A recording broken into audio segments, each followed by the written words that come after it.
Hey guys, good morning.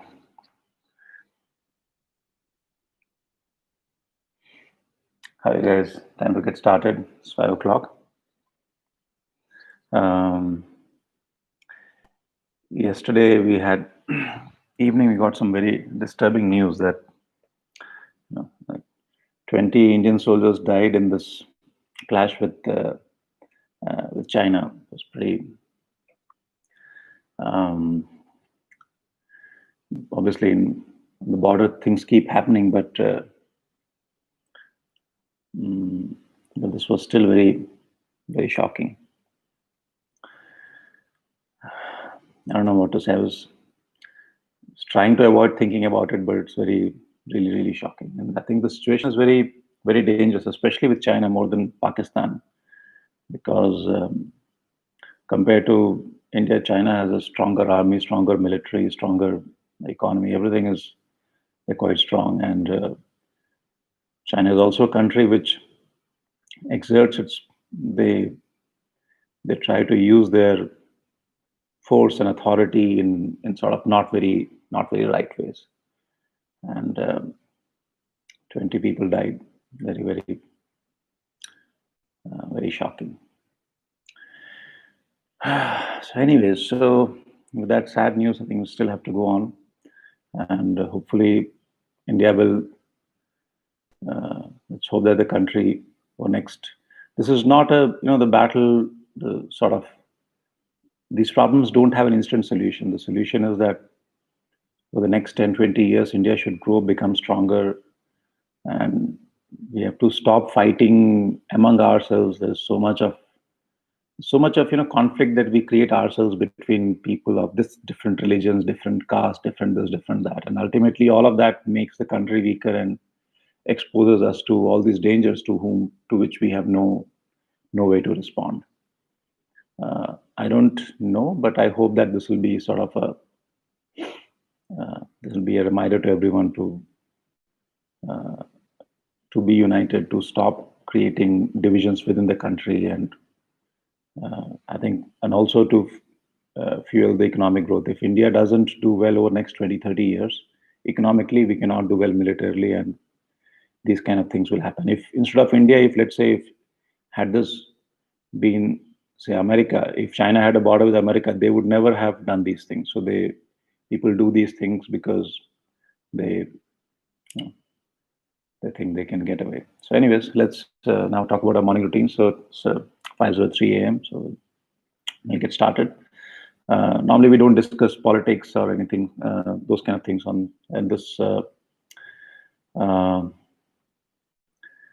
in this YouTube live, but something which was on top of my mind, so I was not able to sort of ignore it. So I'll just discuss with you.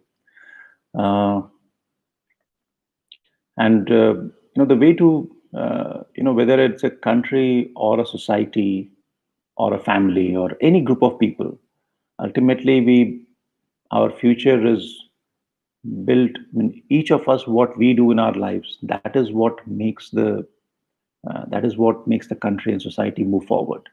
So you and I, we all have that responsibility you know to uh, to do the right things, to make progress in our own lives. We don't even have to. Uh, I'm not even saying that you have to go and do something. You have to do social service or whatever. If you do the things in your way, in your life, the right manner, you follow the path of discipline. If you're a student, study well.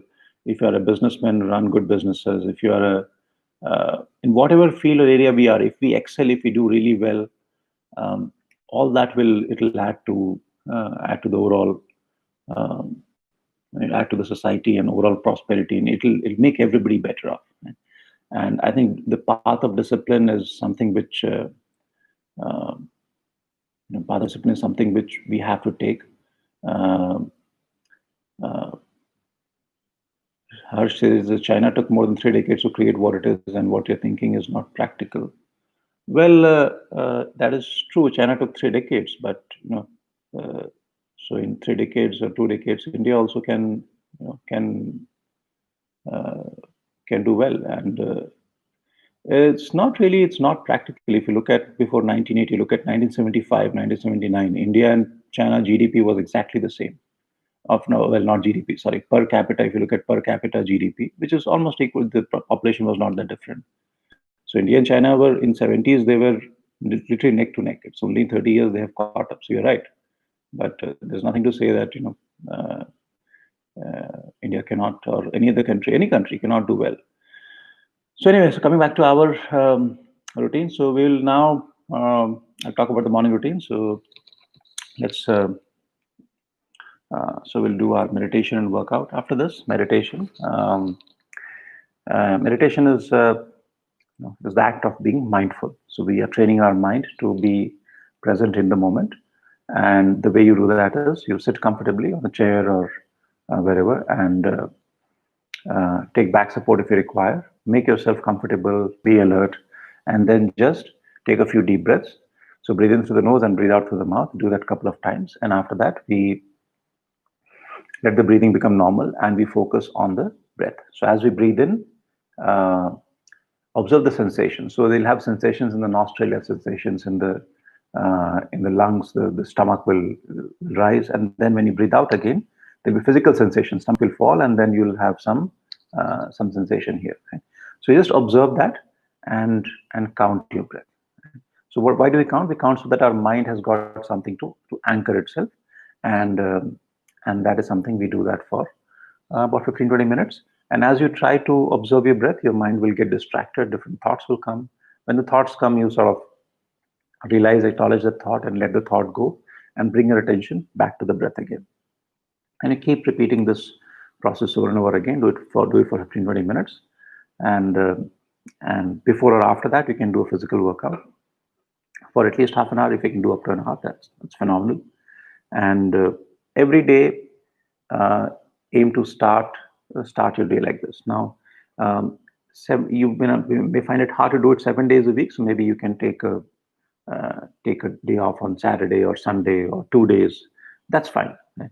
But the remaining days, let us stay focused on doing these things. And if you're able to follow this routine,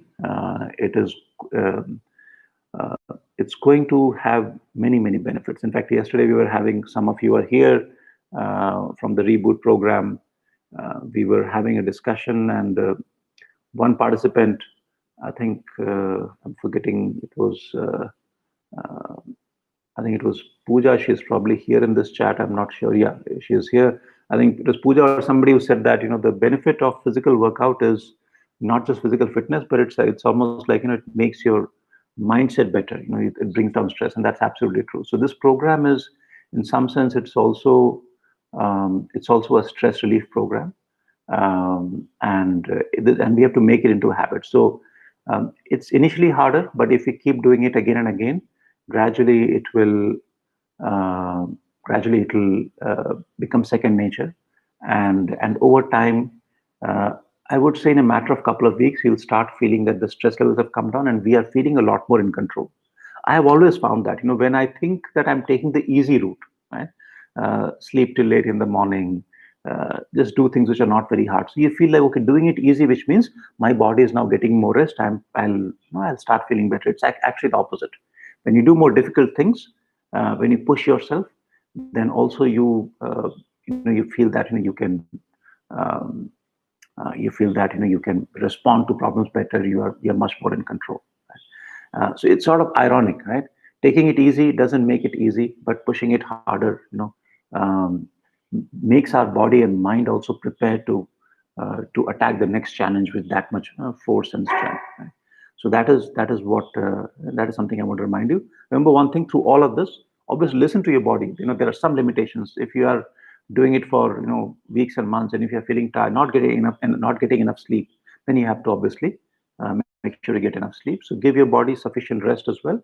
But sticking to this routine is probably the single best possible way to make it happen.